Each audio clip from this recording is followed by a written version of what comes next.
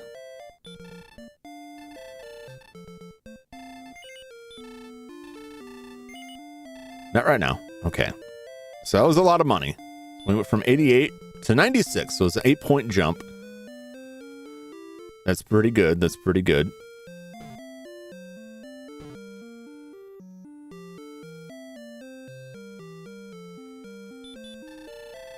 Just said that Erdrick's sword could cleave steel. That's good to know. Okay. Yes, we already got that. I already got that. I don't think that I want to try to kill myself going through the death maze down there. So I'll hold on to this key for right now, possibly.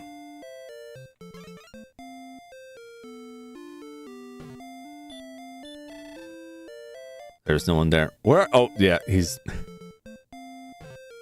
Could you come over here? Sir? Oh, sir! Please! Please! Please come do business with me. Hello! Hello! My grandfather Wynne once had a shop on the east side of Hawksness. Okay. Okay. East side of Hawksness. Which is that ruined town.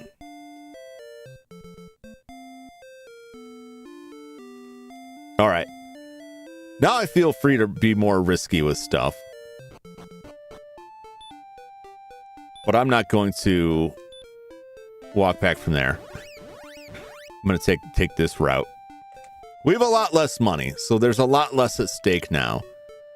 So Erdrick's armor is possibly buried behind a tree on the east side of town in Hawksness, which is a ruined town on our way down there. We made it once, we can make it again. And now we have a sword, we'll do more damage.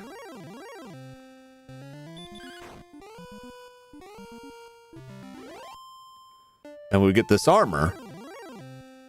We'll be in even better shape, potentially. Potentially.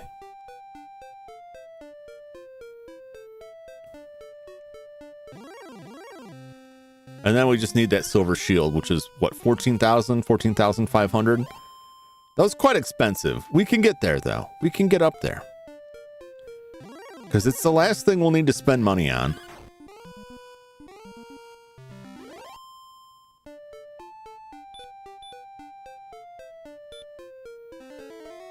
All right, we're repelling. We're repelling.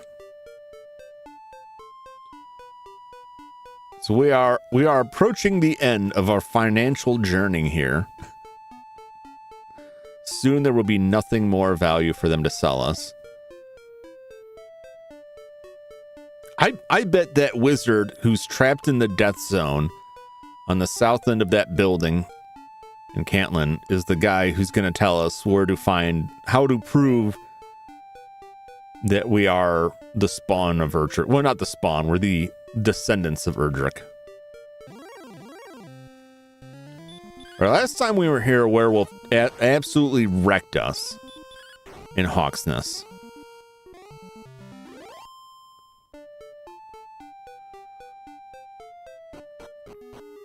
Okay, east side of town. Green Dragon! I'm running. This is not boding well. Oh, Jesus. No, let me get away. Oh, he's hurting me and more.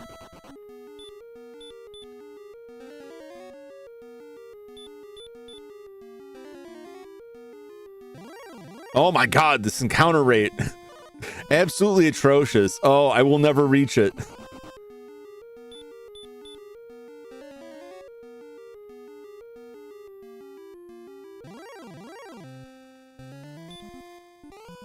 All right, I think it's that tree in the swamp there, which is not great. That's not ideal for me.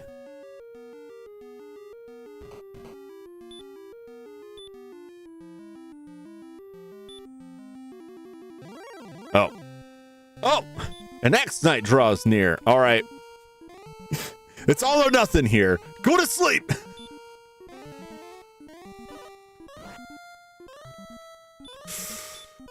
Please go to sleep.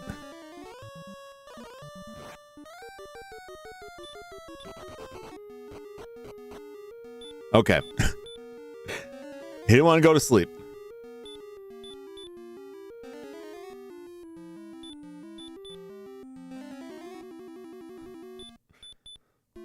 We don't have a lot of juice left in the tank here.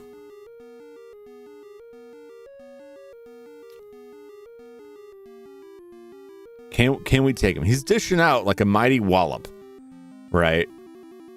Sleep did not go well at all.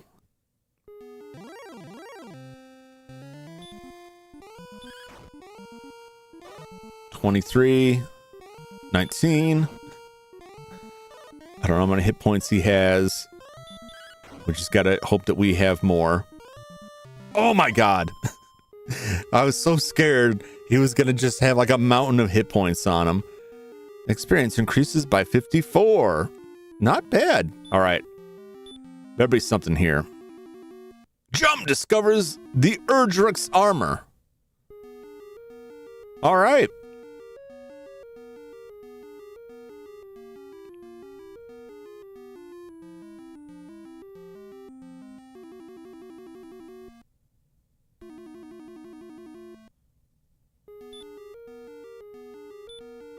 Oh, where is it?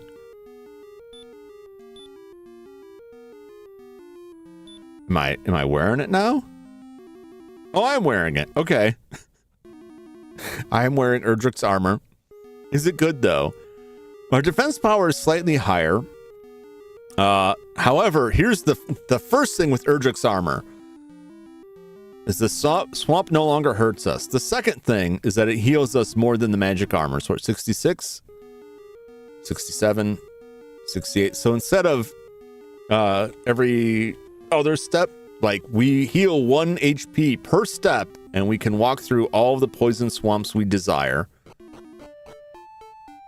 So this is the best armor in the game. There's no better armor than this, although there is a silver shield, which raises our defense even more. So we've defeated him. We've got Erdrick's armor. Our ancestor Erdrick, his enchanted magical armor, which will let us walk through any poisonous swamps or potentially that death zone without concern. How many magic keys do I have? 2 magic keys. Okay, that's enough. We can walk through the poison swamp. Our defense is a little bit better. It's not like a huge difference, but it will help.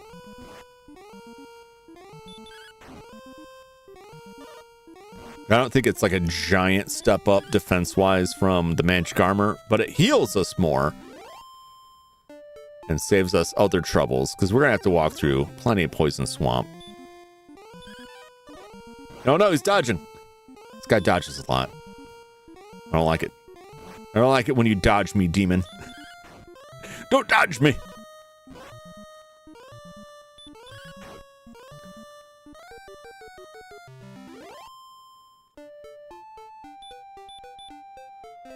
I'm getting really beat up. I might have to leave soon. Yeah, that cements it. I just gotta go. I gotta go. I won't make it. I need more MP than that to survive.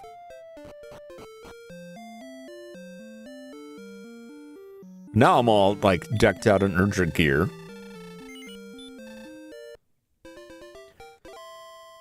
So now we basically just need, 14 large for the silver shield, and we'll be as decked out as we can get, at least according to money. There is still a sword out there somewhere, but that can't be purchased. It has to be found, and that'll be a while before we get that. Because no matter where we're at now, we absolutely can't, or at least shouldn't, take on the Dragon Lord until we're at least at level 17. But I want to take this guy all the way to 20. That's just going to mean a whole lot of battles. But we are one step closer. Oh my god! Enough! Enough with these encounters!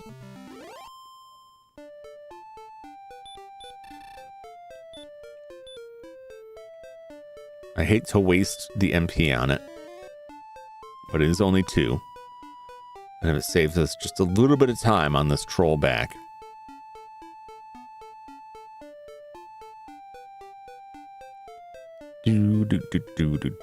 Do. So I gotta get back to Cantlin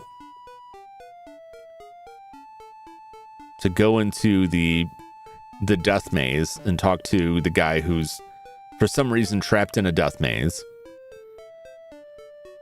and hope that he has useful information for us, because it's going to cost us 98 gold because we need the magic key.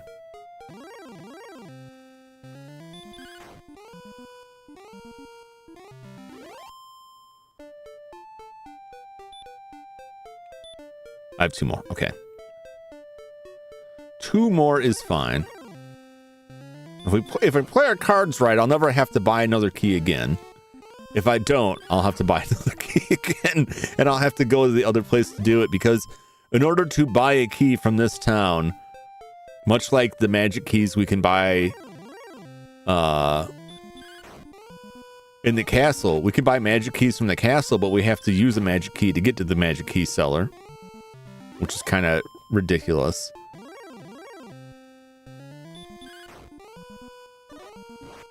But it's fine. It'll work out fine. Don't dodge me. How dare you? Get down here. I'm going to cook and eat you.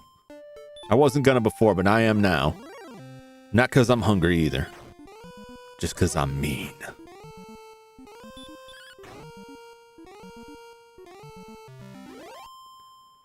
I'm going to use this guy to coat all of my game cables.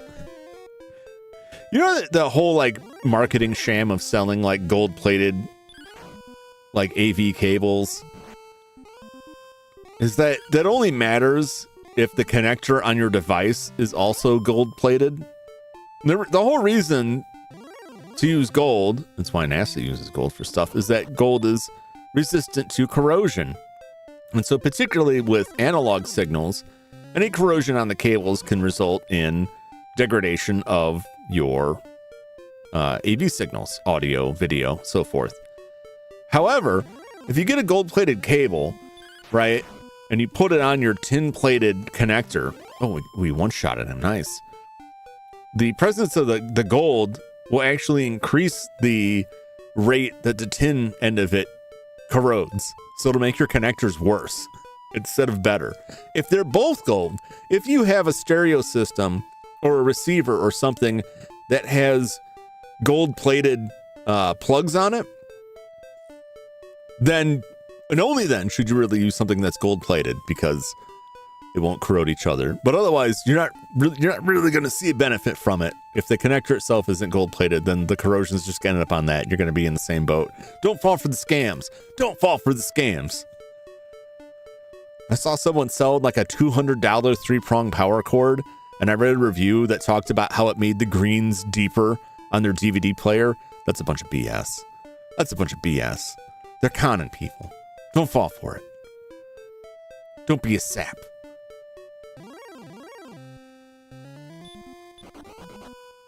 No, let me run away. All right, I'll fight you. I'll do it. You wanted this. You wanted this. You wouldn't let me go. Now I have to fight you. I don't want to fight you. It's a waste of my mana here. And now you're dead. You could have just let me go. It's like Paper Mario all over again.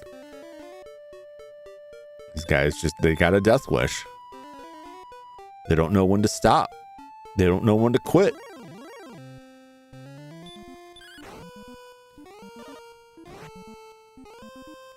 I do a lot of damage, though. I'll say that much. Oh, you're going to heal yourself? Get out of here with that. How dare you, sir? How dare you? Oh, God. Please die. Thank you.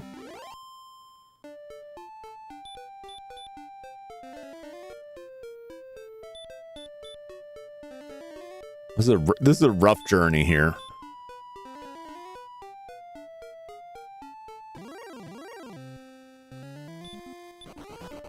I would like to run away. Next one. The one with the swamp on it. There is like another set of bridges that's further north that just leads to a terrible maze. That much I know.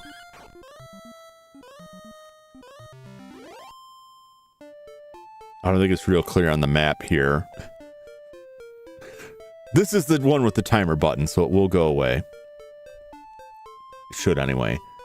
Yeah, see, there's this terrible maze you can get stuck in here that just leads you to nowhere. And that's if you take like the north bridges. All right, my pointer wasn't up. Why was my pointer up? Pointer.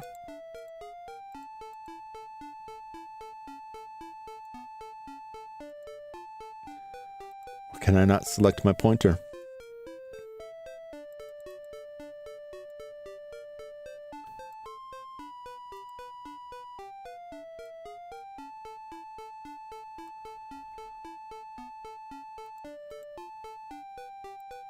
Oh, I see what I did. I see what I did. I see what I did. Now I'm having all kinds of... I hit the lock button. Yeah, this maze here, if you take the north bridges, you'll never make it to Cantland. You'll get stuck in the mountains. And you just have to battle creatures forever. Actually, I think you might be able to make it down into Cantland, but like, you will be drained of your resources thoroughly.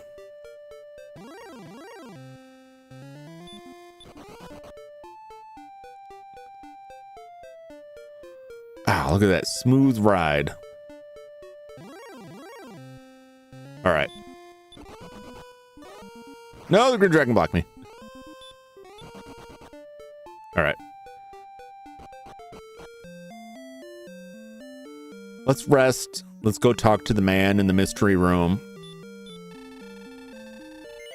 100 gold. Which is fine. Like, if we kill one thing, we usually get about that. So, it's not bad. It's not bad. Money is not the issue it once was. Even though we need 14,000 now, but that's fine.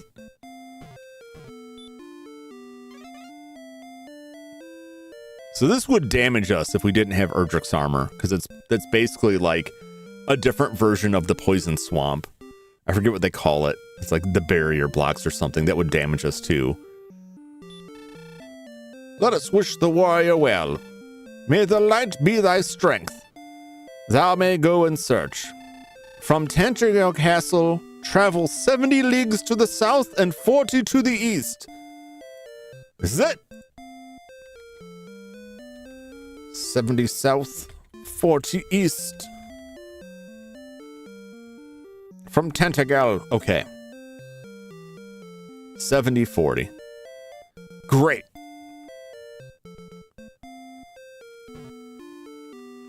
Wonderful.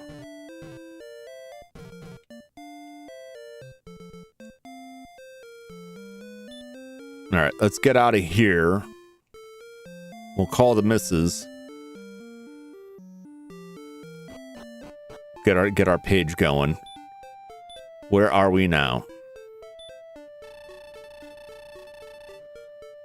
2,139 experience. Oh, these last couple levels are gonna be a real. Oh, thank you, Flash. Thank you for putting that in the chat.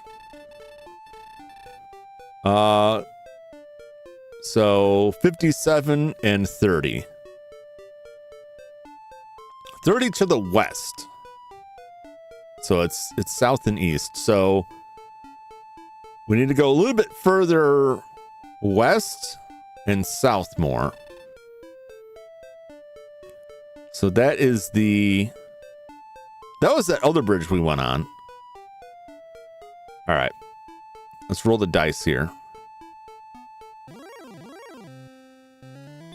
All right. Can we take this werewolf now? Let's find out. Let's empirically test if we can battle the werewolf and live. It does a lot of damage. It dodged us. That's not good for us. That's a very bad look for us.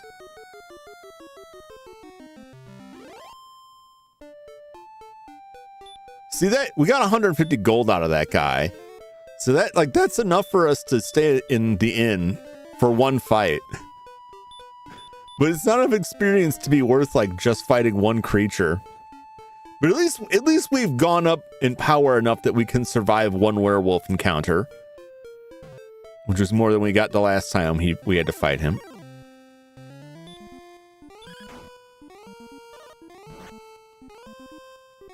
$25 points. Yikes. And that's with the strongest armor in the game.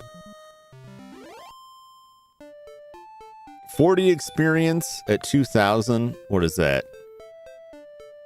50? 50 of them? Right?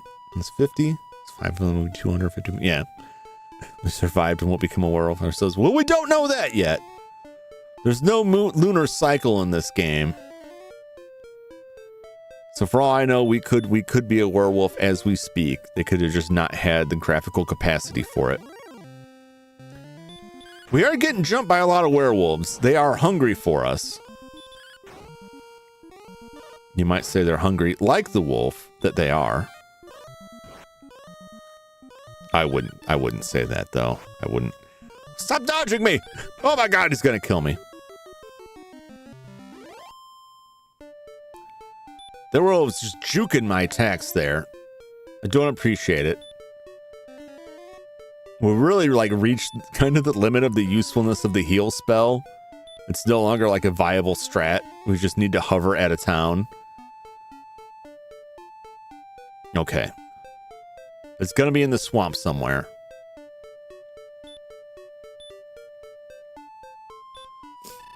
It was weaving good. It's bopping and weaving. 2019! We're traveling back in time. If I just keep fighting things, I'll go further and further back. Back to 1986, where it all began. Well, I mean, it's where some stuff began. It's when Legend of Zelda came out. That was really where it began. Although Haunted House on the Atari, like, I was kind of hooked on that game, but I wasn't old enough to read, and so I never understood what I was supposed to do with it. And then years later, long after Atari was dead, we dug it out of storage and I read the instructions like, that's how it works. And I just chewed through the game because it's not that difficult, but it's fun. It made a lot of flashing lights and noises, and that was enough for, infant Jumington. Okay, we are 67 and 28. So 3 down and 12 over, I believe.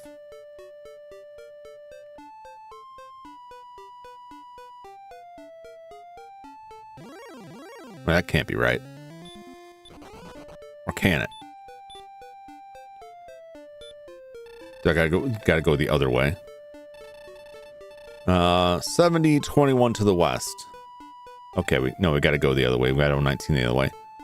1, 2, 3, 4, 5, 6, 7, 8, 9, 10, 11, 12, 13, 14, 15, 16, 17, 18, 19.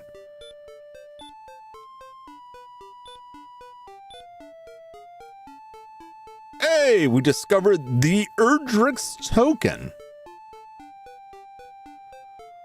If thou would take the Erdrick's token, thou must now discard some other thing. Dost thou wish to have Erdrick's token? Yes. What should you discard? We can get rid of the torch. We don't really need it. Everything else, I mean, we can get rid of the fairy flute, but I mean, maybe I want to play. Maybe I like to play the flute. All right.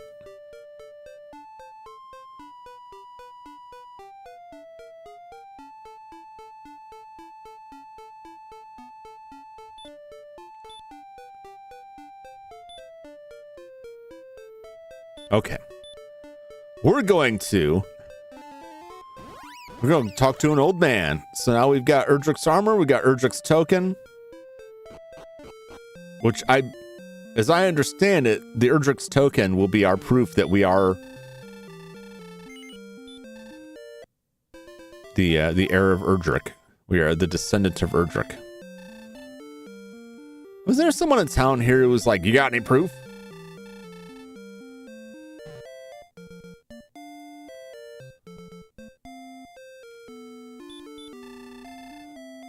Who touches me? I see nothing, nor can I hear. What? Good God, what happened, man?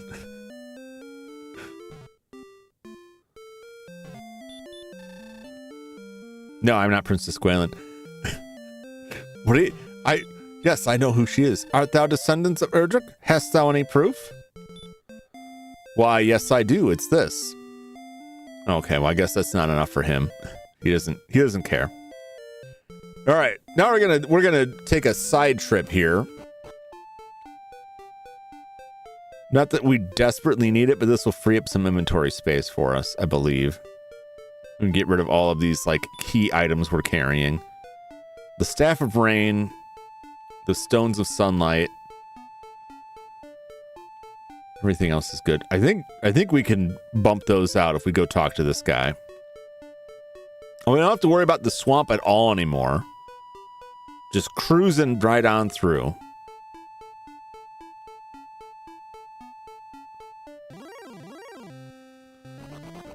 Even the ghosts don't want none. Look at this. Look at this. No more poison swamp for us. We are immune. We are immune to your foulness.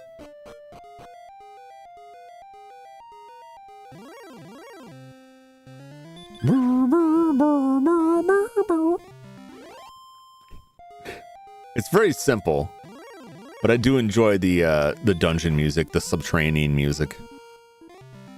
All right, if we go talk to this old guy, he should talk to us now. Maybe he won't. Maybe I'm still missing something. Okay. Okay. Okay. All right. We don't even need to turn the lights on. No, not search. Stairs. What are you doing? These wolves, they smell it on me.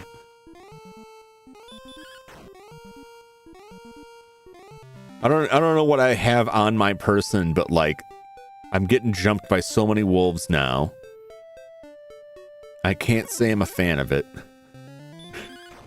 They must have slipped some raw steak into the armor or something, because these wolves are just like, I'm starving. You look like a tasty morsel.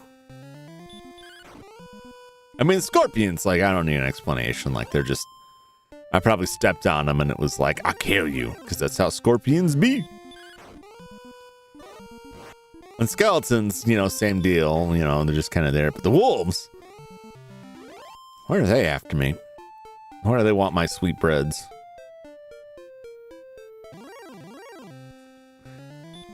Where all these monsters are being sent by the old man who's just like, doesn't want to give me nothing. It's like, he knows his utility in this life is about to end. Once he gives me the stuff, there's no reason for him to exist, and he fears that. Once I fulfill my end of the quest, I'll return to the afterlife. But I haven't caught up on Grey's Anatomy yet. No, you cannot have your stuff. Not until I'm on the latest season, and then we'll think about it.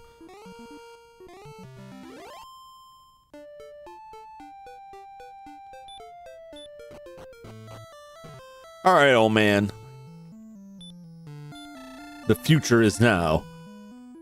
Now the sun and rain shall meet, and the rainbow drop passes to thy keeping. Thou hast no business here. Go away. Oh, jeez. Okay. I want what's in your chest. We got the rainbow drop.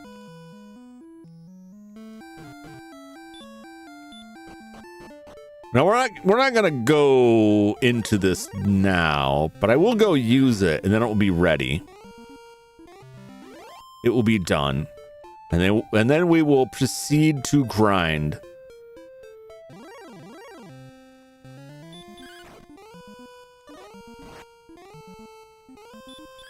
Actually, we'll check around this area, because this area is a shorter walk to a town, and if the things we're fighting here give out a decent amount of money / experience, it's better just to fight stuff around here where we can actually get somewhere to rest.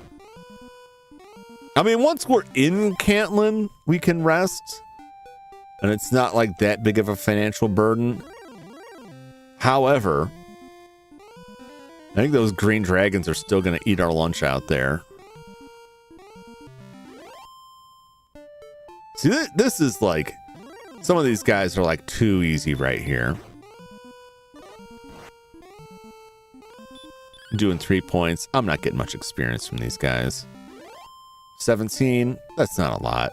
That's not a lot. I was getting 40 from those other guys, but those other guys could completely kill me. So there's a trade-off. I remember, it feels like not that long ago, the Wolf Lord was kind of scary. And now we're just crushing him. We need more werewolves. We need some werewolves. I really want to see... I really want to get to a point where I can just take on the green dragon in a fight and not have to be like horrifyingly worried about dying to them.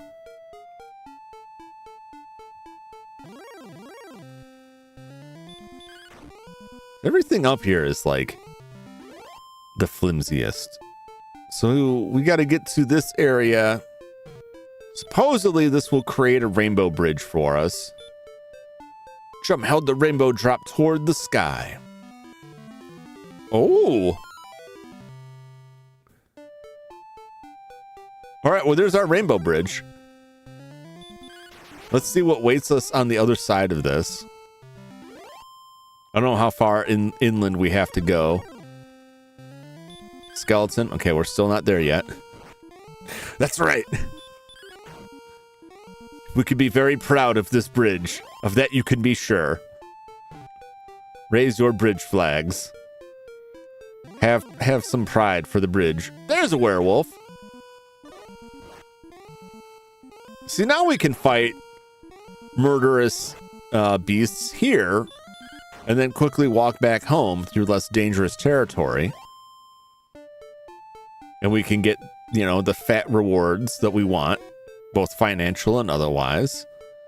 And we don't have to worry so much. There's our werewolf on the ground bleeding, as you should be. Call an ambulance, werewolf, but not for me. With a name like Magic Wyvern, you think they're going to cast some spells. Oh, look at that. He's trying to put us to sleep. I knew it. I love his happy face. The body, not so much. The body is a real horror show for me. But I love his happy Looney Tunes buzzard face. He looks like he's smiling at me. The way that dogs look like they're smiling when they're like, you know, they got their mouth open.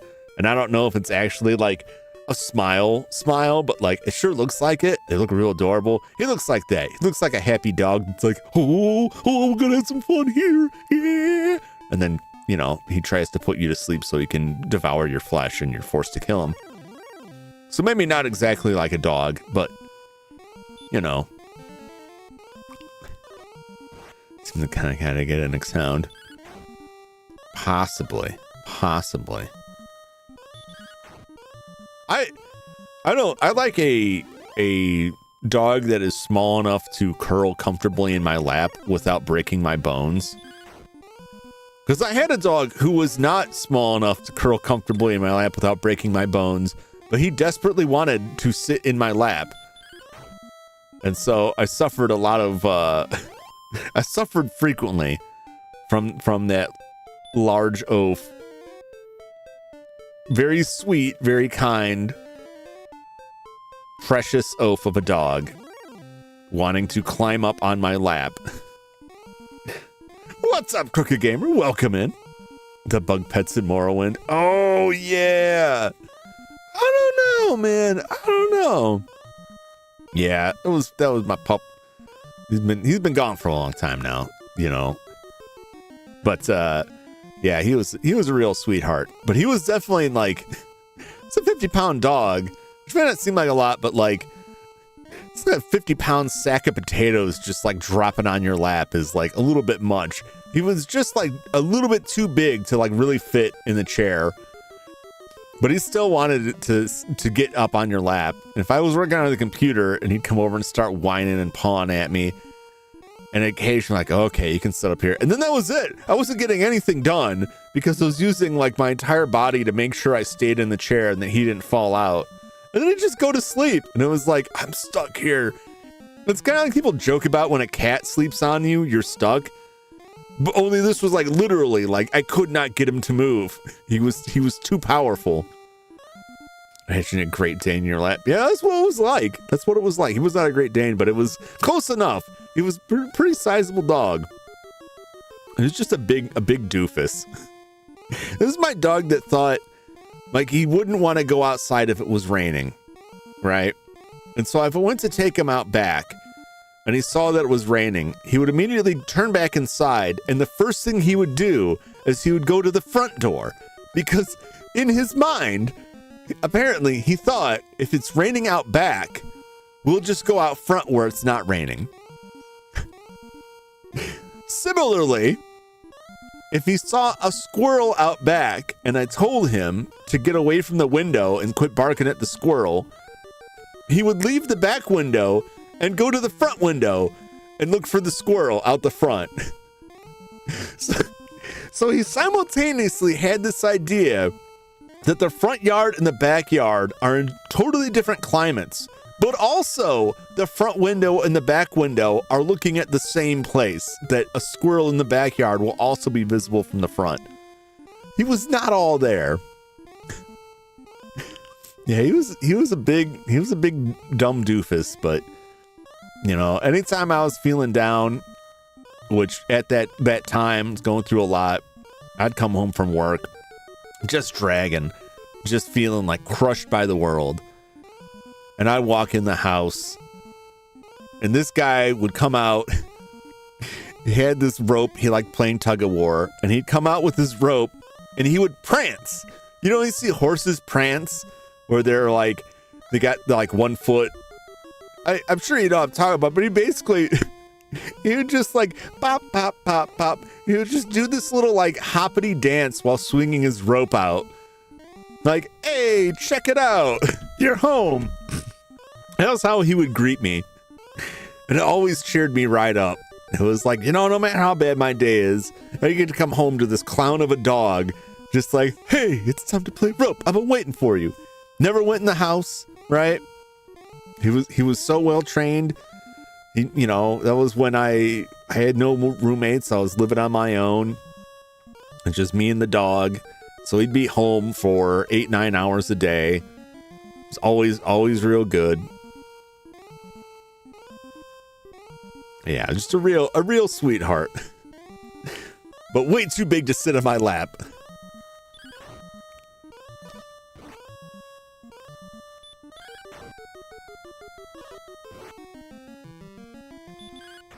All right, I miss having the dog, but you know where I'm at with everything now. Like, I don't have time. I don't have time to commit to a pet anymore. Or the finances. My finances are not as stable as I'd like them to be, and pets can be expensive. So I've opted to remain pet free. So I just have to, you know, lavish all of my pet geared attention towards my parents' aging dog, who is quite the opposite. He's pretty intelligent, but he's very small. He's my parents' dog is a wiener dog chihuahua mix. So he just looks like a little sausage tube on legs. But he's feisty like a chihuahua. But he's gotten very old. He's at a very advanced age now. And he has a lot of trouble with the stairs. They got stairs, so he doesn't go downstairs much anymore. But in order to get out to the backyard, he has to go downstairs, and he has a lot of trouble with it. We have to help him a lot, and I'm over there, and I let him out. I gotta carry him up and down the stairs. Especially if like it snows, like he won't get any traction at all. He just slips. He just slips and falls over. He's got back problems. But he's still a sweet little dog.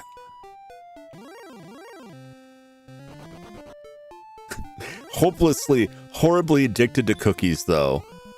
Like the dog treats. If a door opens or closes, he's down there waiting for a cookie. I've gone over there and found him just like hanging out in the hall bathroom, lying on the rug in the hall bathroom. And what he does is he just sits there and waits for someone to pass the hallway. And then all of a sudden he pops out and starts herding you towards where the dog treats are. My mom told me he'll just sit at the back door and bark. Like he sees something and wants to go outside, and like they have to just ignore it because they'll get up to let him out. And he just like immediately turns around and goes towards the cookies. Like, well, as long as you're up, you might as well treat me. Like, no, you haven't done anything. You haven't gone anywhere. You don't get any cookie.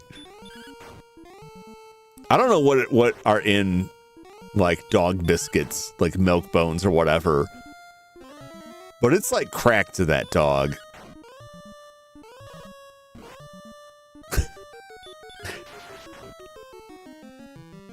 It seems like such a weird thing too, where it's like, you know, this animal's whole life, this creature's whole life is like at someone else's control. And it's like their one delight is like this cardboard thing that must just be amazingly delicious to them. Yeah, the Scooby snack. Yeah, well, I do. That's probably why. I'm probably a large part of why he's so bad about it. Because I spoil him. If I go over there and I see him, it's like, hey man, here you go. Here's a little something for you. Because he's old, you know. I want him to enjoy his time here. Or maybe I go a little bit overboard because now he's got the Pavlovian response where it's like if you touch a door, he's like, oh, you got to pay the toll. That's what I get a cookie. I get a cookie because you walked out of the house.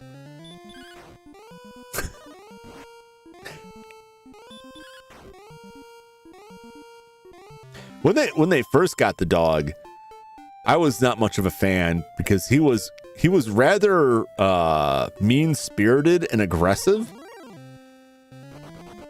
It made me really nervous because he was like really nippy. And if I went over there and sat on the couch, he'd want to sit on your lap, but he would get like right in your face and just growl like softly. And I'd pet him.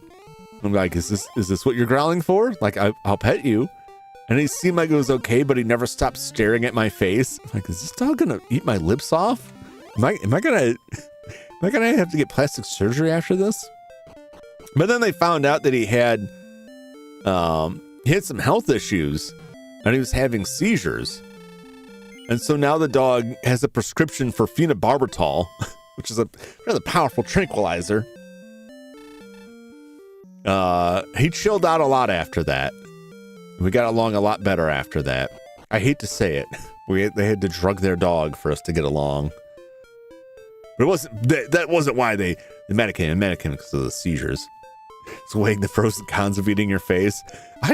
He just had like weird he was a shelter dog. Some of the shelter dogs have weird socialization issues.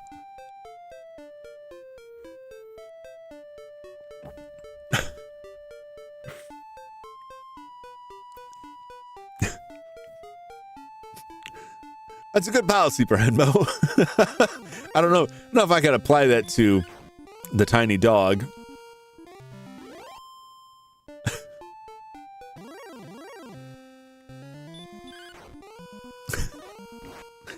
No!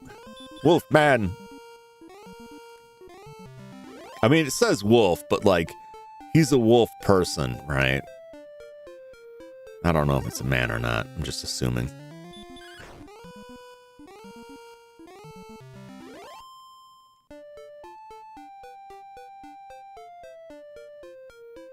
I think the worst with the dog now, my parents' dog, is that he likes to sit on the couch.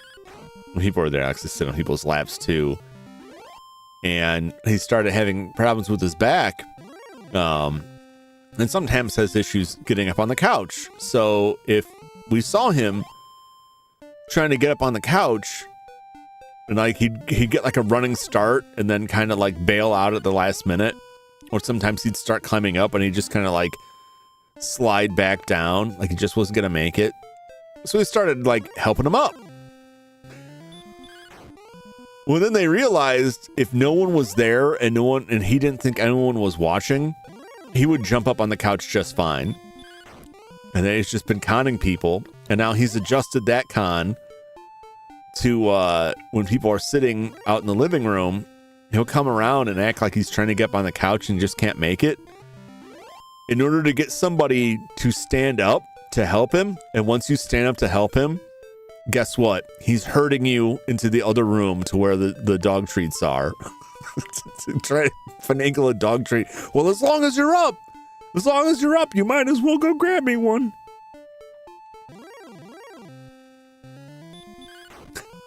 I swear, like, I really do not understand what is in those dog treats. I don't know how curious any of you have been if you have tasted a dog treat. I'm talking, these aren't like, you know, bacon bits or something like that, which is like, obviously it's going to have some kind of bacon flavor. I could be wrong. I haven't tried them. I'm talking like the milk bone, right? Like a dry dog biscuit, right? And I was curious once as a youngin', and I took a sample, and it was like cardboard. It was like eating the box the cereal came in. What is in that the dogs are like, this is the best thing I've ever had. This is all I want to eat. Probably human soul. Could be dog MSG. It's something. Oh, that's not the worst thing I've ever done. But I can't talk about those things because that would, you know, the legal issues. But I'm just saying, for science, it's like, what is it about this that the dogs find so appealing? You know what it was? It was a peanut butter. They were getting peanut butter dog treats, and it smelled like a peanut butter cookie. And I was like, there's no way this tastes like a peanut butter cookie. Because logistically, like, if this thing tasted like a peanut butter cookie, pound for pound, they were much cheaper than peanut butter cookies. It did not taste like a peanut butter cookie.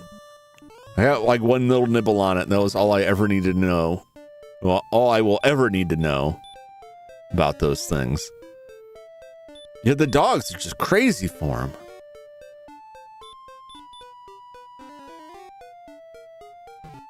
All the time they're complaining about it. He just won't eat his food. What's wrong with your food? Why won't you eat your food? Don't you like the food? Don't ask me for a treat. You've got food in your bowl. Just like Shaggy. Yep. I think it's fair to call me a dog treat eater. I tasted it. I can't even say I ate it. I tasted it. It tasted bad. That was that. I didn't eat it. Didn't ingest it. There are worse things to call someone, so I can live with it.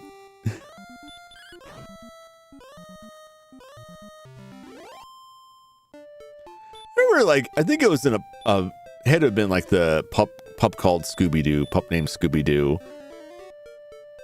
It may have been another one, but Shaggy was like, what's with these Scooby snacks? I like the Scooby snacks so much. I think he ate one, right? I remember this correctly. Like, he ate one, and it was like the same way. Like, man, these are good. Like, man, that guy's got some low standards. Star Wyvern. He comes from the stars. Is he like Ghidorah? Ghidorah comes from space, or is he more like Gigan? Gigan comes from space too. But Gigan's got that cool chains. He's got the cool saw blade. He's got that big saw blade in his chest and crowbar hands. Man, Gigan is cool. Y'all know Gigan from Godzilla? Gigan kicks ass. There's that one Godzilla movie where Gigan showed up, but then Gigan transformed into King Ghidorah. It was very weird. He is more like Ghidorah. He's like a one-headed Ghidorah. He's missing some legs. He's missing some heads. But he's close enough. He comes from the stars. He's going to make that weird noise Ghidorah makes. It's more like the ugly Birdman from the Claw movie. Yeah, wait, he does. I won't argue that. Thematically, if you call him like a star wyvern, that sounds like a Ghidorah. But he certainly doesn't look like it. Not that closely. Looks like a goofy cross between a slug and the vulture from Looney Tunes. Oh my god, the star wyvern's gonna kill me.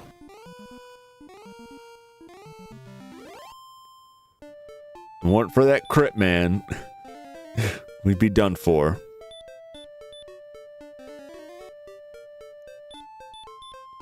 Is it like the space bat monster from the Iron Giant book? Not the movie, but the book. The space bat monster comes down, and in order to defeat it, the Iron Giant challenges it to like a cook-off. And I don't mean they're cooking, I mean they were being cooked. Like they built these giant furnaces, and the Iron Giant was like, I dare you to stay in this furnace longer than I do. And like got it too hot for the bat monster, and it had to leave. I don't know what I was expecting when that movie came out. I was slightly disappointed that it didn't have the giant bat monster. But what they did with the movie was like, yeah, that bat monster wouldn't have made any damn sense in this context. But I would have liked to see that big bat monster. And he's dodging me. How dare you dodge me? How dare you?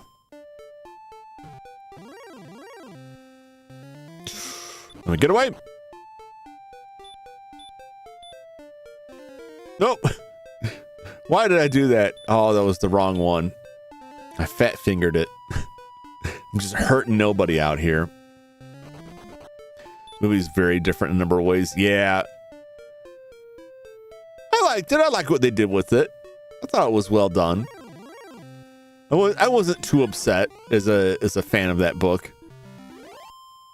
I'm like, well, this is still good.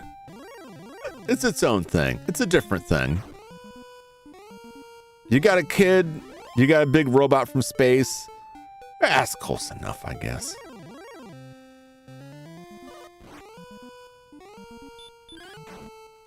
Maybe someday somebody will remake that with the big bat monster.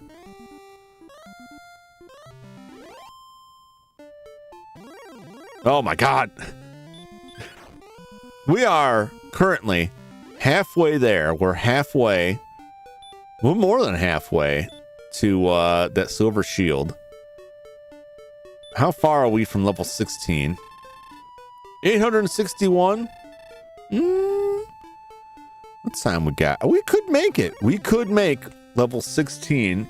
I don't know that we will make 14,000 gold, but it's possible we could make level 16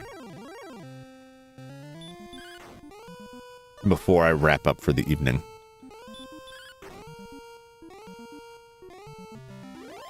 We had a pretty good run today. We had some terrible tragedies.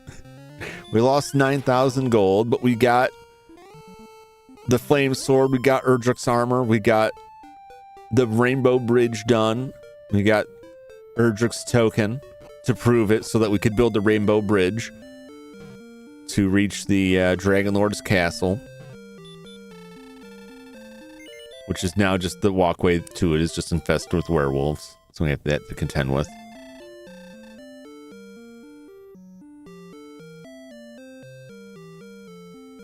So we're on our way. That pretty much concludes all of the quest and story elements. There's one more treasure for us to find inside the Dragon Lord's castle. So basically all we have to do now is grind our levels up.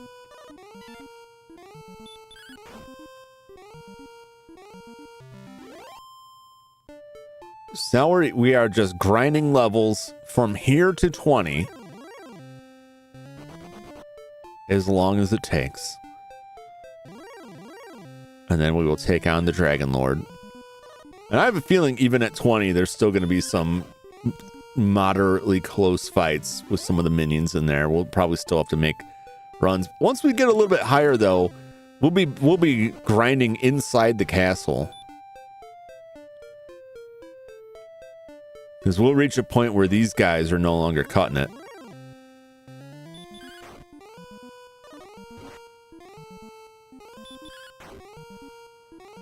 How much XP do we get from the knight? 33? Okay.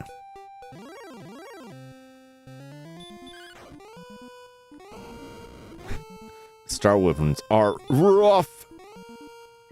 These big doofy things. Oh, geez. I should stop spell on these guys too, just so they don't just heal themselves all the way back up like that.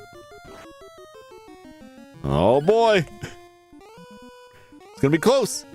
Oh my god.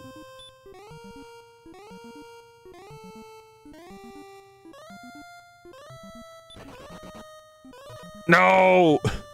No! No! Oh my god.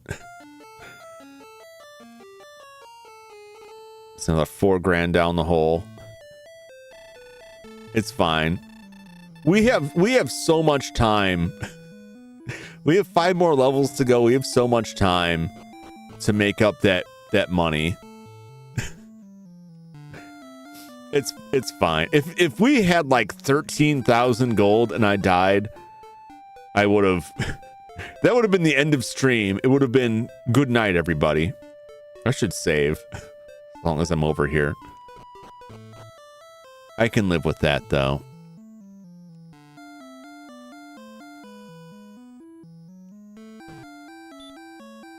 I would like to get the silver shield before we reach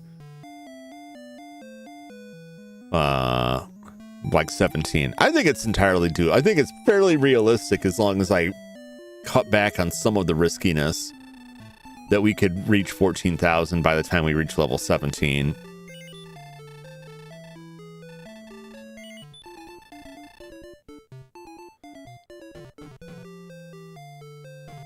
I really disregarded the risk there.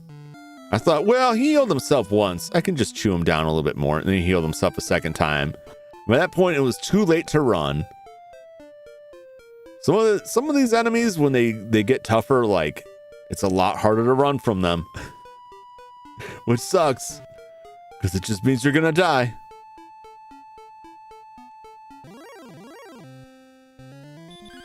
Like these red slimes here. I just did 42 damage to. That's I'm pretty sure that's like 40 times how many hit points they actually have.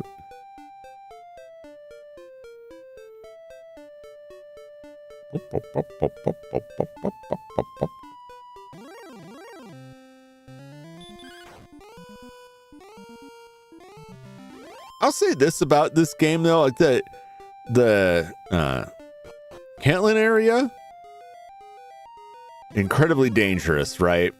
It sucks to get there. It sucks to get back. It's just a rough spot. Once we get this stuff, aside from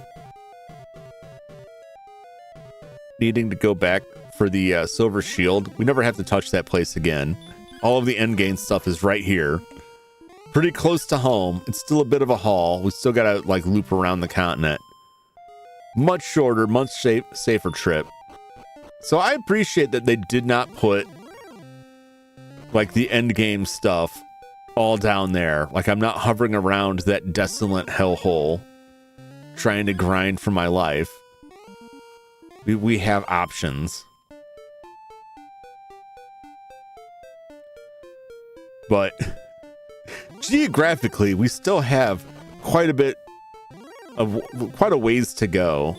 There's at least one more tier of enemies, I think, encounter rating in here. Past this. Hello, knight. Yeah, I'm not worried about your stop spell. It's fine. It's fine.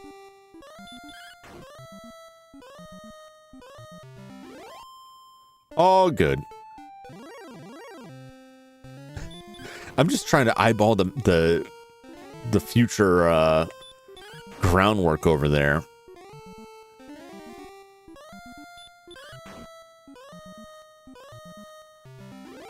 Ba-da-da-doo.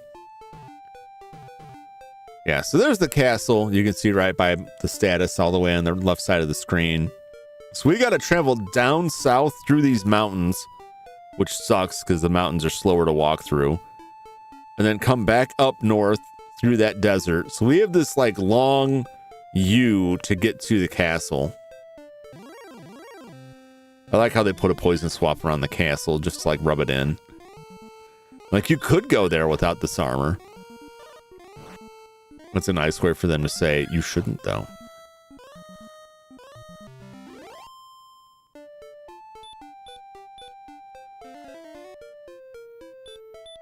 All right, we'll do this. We'll put another call in. We'll do one more. That'll take us all the way back up. Gwyneth, my love. How far am I? 618.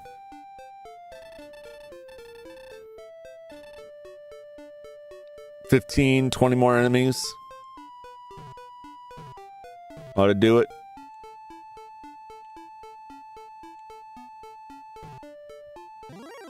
Come on now. Don't be shy. Fight me. Fight me, you cowards.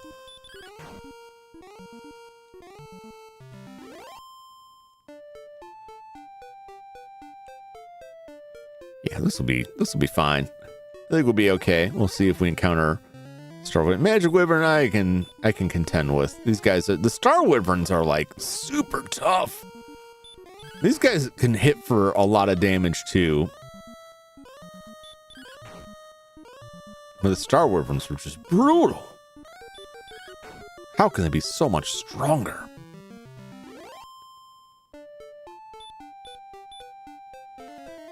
It's also crazy, like, the difference in strength between the Knight and the Wyvern, or the Magic Wyvern. Like, the Magic Wyvern does, like, a hell of a lot more damage to us, but it only gives us one more point of experience. It's a little unbalanced, if you ask me. Just a little bit. Just slightly.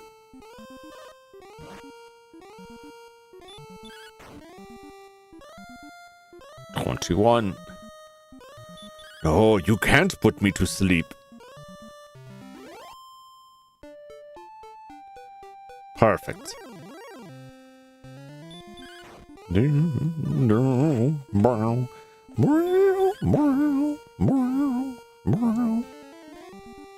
Don't stop me now.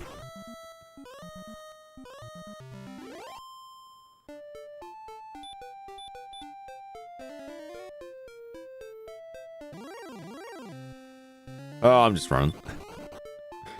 I don't want to tangle with that. I don't want to tangle with you.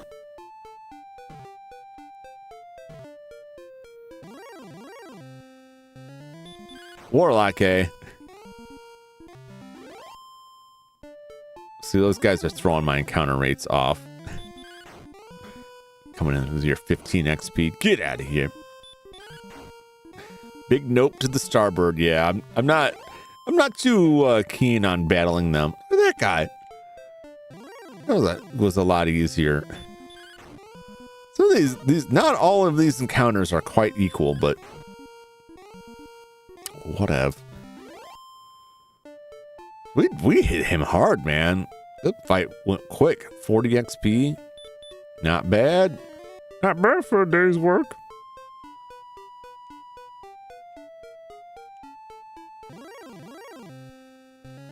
Wow, Rolf. The Lycans are attacking. Why are the werewolves working for the Dragon Lord? You know what I'm saying? You think he'd have more snake people? You think that would be more of his thing? Got a lot of mammals working for the Dragon Lord here. It just seems thematically out of step. Some of the vampires in Underworld. You can't trust the Lycans.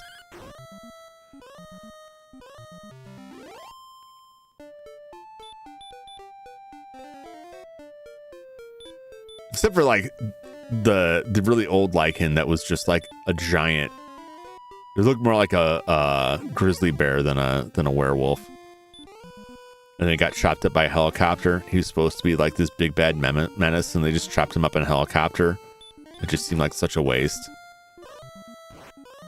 His brother was like the freakiest vampire that ever freaked. No more snake men. As long as they can't turn me to stone. Because there ain't no coming back from that in this one. If there's something in this that turned me to stone, that would just be the end. Alright. This is our last run here. As we get down a little bit, we're hitting the bricks. Oh, it's probably this one. Oh god, he's dodging! He's dodging everything! He's juking and dodging me!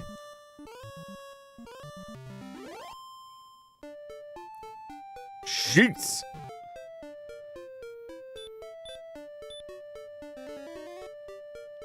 Now we rest. Oh!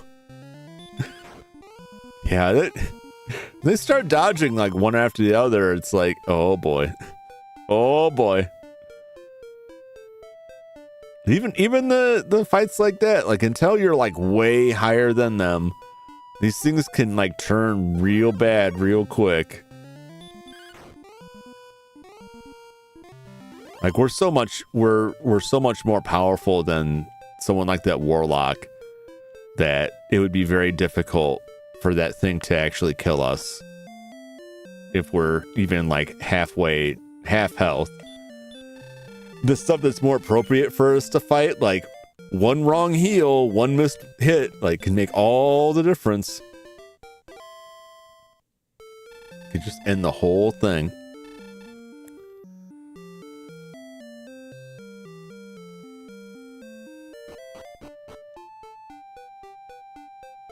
Let's get back up there and get back to the grind. We're almost there.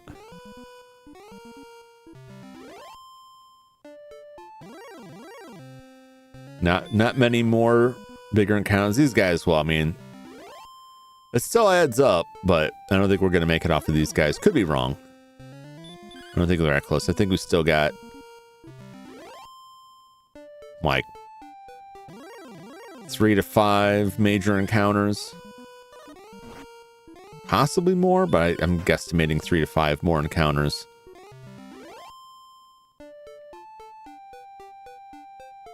Or I may have just lost count. About 5 more, maybe. 5 more juicy 30 to 40 XP encounters.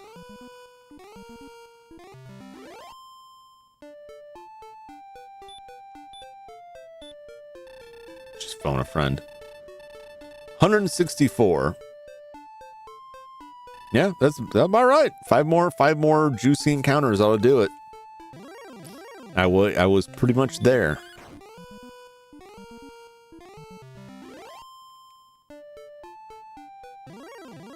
But if we get some like 40-point ones, we can do it in less. But and then these guys add up like a little bit too. The lessen the load, but no spells for you! Give me your souls! Give me your experience. And your money. I don't know where you keep your wallet, but I'm taking it. It's 1. Oh no! 2.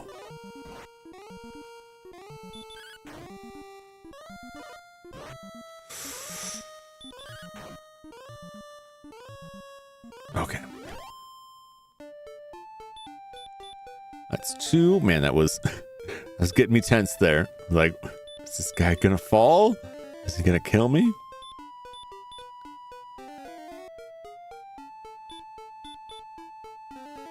Another one in there. Yep. Alright, this will make 3. Oh, geez. Not the preemptive attack. No, don't dodge me. Oh my god, I'm running. Let me run. Don't block me. That guy loves to dodge. I'm so close, I can taste it. I don't want to waste all of my heals here on dumb crap like that. Not you. Oh my God, they're all getting the preemptive strikes. Oh, geez, no. The RNG is got it out for me now. All these things dodging. All these things getting a preemptive strike on me. This is awful. Good. Look at this. Look at this.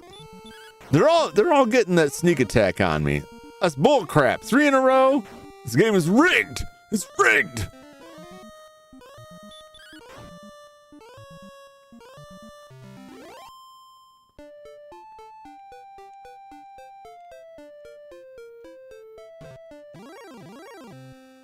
All right. Look at this. 4 in a row. Why are you all getting first strike?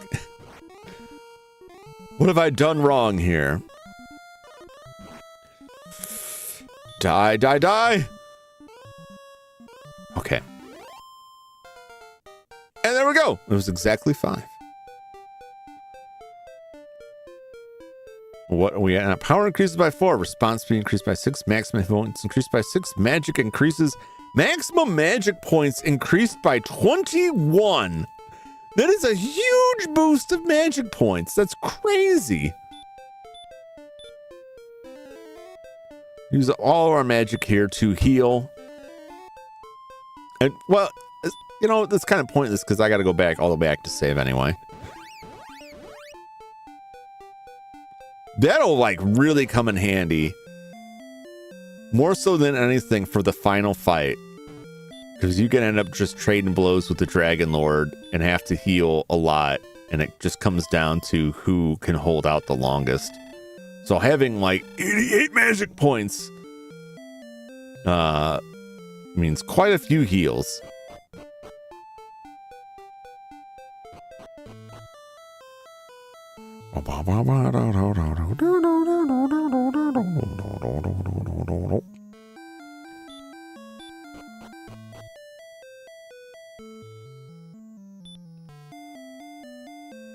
Well, we lost a lot of money today, but we got 2 levels gained.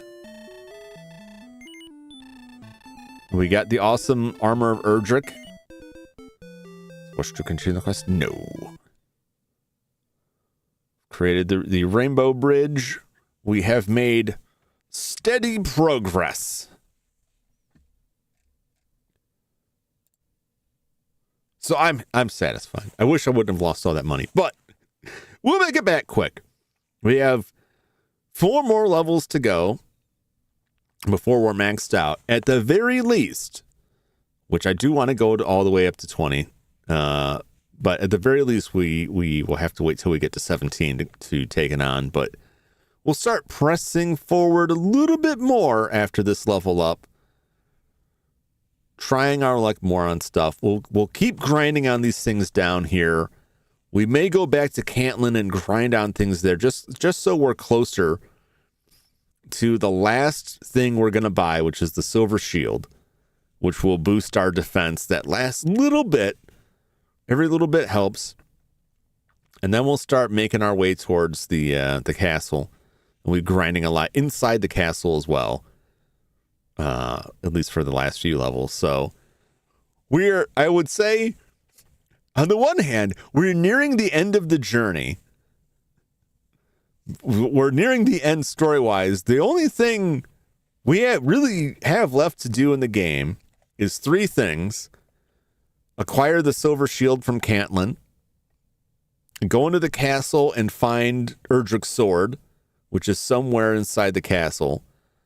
And then find the Dragon Lord and defeat him. That's the 3 things we have left to do in this game. But we have 4 levels to go to max out, which keep expecting more and more. We can see 16 required 13,000 experience. That's the experience required to get there. So it took 3,000 experience to get from 15 to 16. It'll take 4,000. Well, that can't be right because he said 2,999 to get, so these numbers seem off. But it'll take 3,000 or 4,000 points to get to 17. Another 4,000. It's 4,000 every level from here on out. 4,000 to get to 17. Another 4,000 to get to 18. Another 4,000 to get to 19. And at let's say 40 XP. Let's go on the high end of what we're facing right now. That's 100 enemies. Right? 100 enemies to get a level. So it'll be a bit. That said, as long as like we start getting up there with our damage and defense, it's possible we could fight for a lot longer and then it'll go a lot quicker. But we'll see. We'll see how that goes. I'll flip that off before I forget about it. So it's doable. It's doable. I just don't know how many streams, how much time it will take. We did 2 levels and that was about equivalent today. And we did other stuff today. So I think if we are exclusively focused on grinding for cash and levels, I think it'll go pretty quickly. So probably 1, 2, maybe two to 3. I'd say 2 to 3 more streams. I think 2 is probably a safe estimate. Could be 3 more of these. So yeah, I'm having a good time. I'm glad you all are stopping by. I appreciate it. I hope you're enjoying it too. I need to get this. Open off. Squeaky. That's the squeak of my Nintendo feet scraping on the desk. My face is flipping out because it's reloading.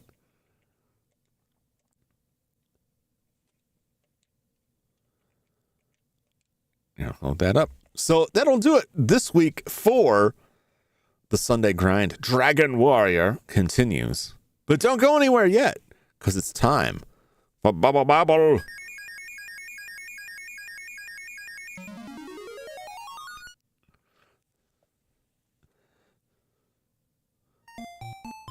It took me a second to recognize that this is a faucet and not something weird. And I get one of these bubbles. The shoe! Oh, Jesus!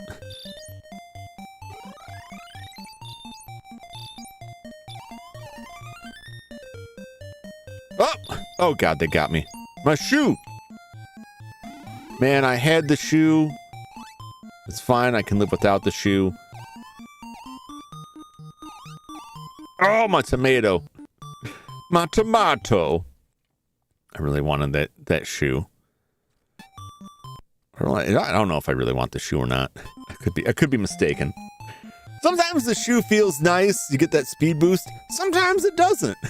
Thought it was a stomach. No Jordans for you. Yeah, I beefed it. I beefed it on the end there.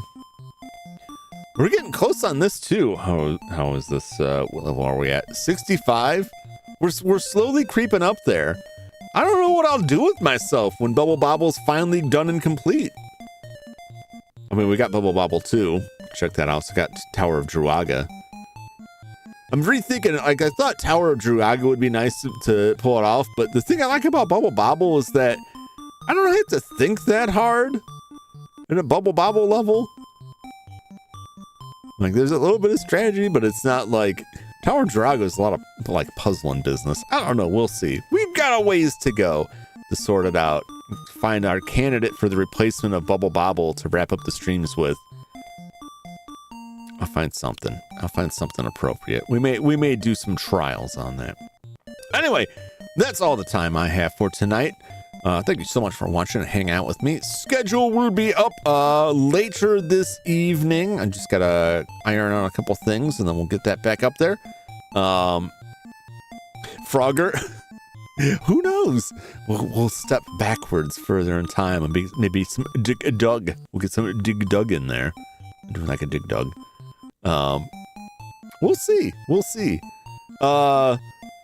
Yeah, we got Alone in the Dark on the Dreamcast again this week. We're on disc 2. More Tales of Fantasia. Double that up again on Tuesday and Thursday. And then we'll do some Blender work on Wednesday. Finally, as long as nothing else comes up and forces me to shift or cancel things, again, which I feel like I've had to do every week. Every single week of 2025, I've had to cut a stream out. We should be able to do that this week. I'm going to do some Blender work this week, and then I'll kick off a new game next week. And then, of course, back again on Sunday for more Sunday Grime. Possibly. We'll see what's going on with Collab-wise. We may be doing something on Saturday, too. So, keep your eyes open for that. We got a Discord, too. You can check me out on Blue Sky. The link is in I don't know if it's it should be in the description, otherwise it's on my YouTube page. Otherwise, YouTube community posts. Blue Sky in the Discord is where I post that stuff. Otherwise, just subscribe. You'll see when I'm going live. You get all the messages from me. If you like the video, like it. If you don't like it, I don't know what to tell you. But that's it for me. So once again, thank you so much for watching. Thanks for hanging out with me. I hope you have a great start to your week and things go smoothly for you. I wish you all the best. And I'll see you again, hopefully, on the next one. Until then, so long, everybody. Bye-bye. I don't know why I hit that button. That was a fat finger, but that's Kaiju, too. It was just on the button. It was on the wrong screen. Good evening. Thanks. You as well. You as well. Take care now, and have a great rest of your night, all y'alls. And I'll catch you on the next one. So long, everybody. Bye-bye. I just want to point out before I leave, I don't even know if Kaiju is streaming. It was the link there was just me fat fingering it. The button was right under my thumb. So that's not, yeah, she's not live right now. So that's not like a raid thing. So don't click on that link and be confused that there's no active live there. Anyway, so long, everybody. Bye-bye.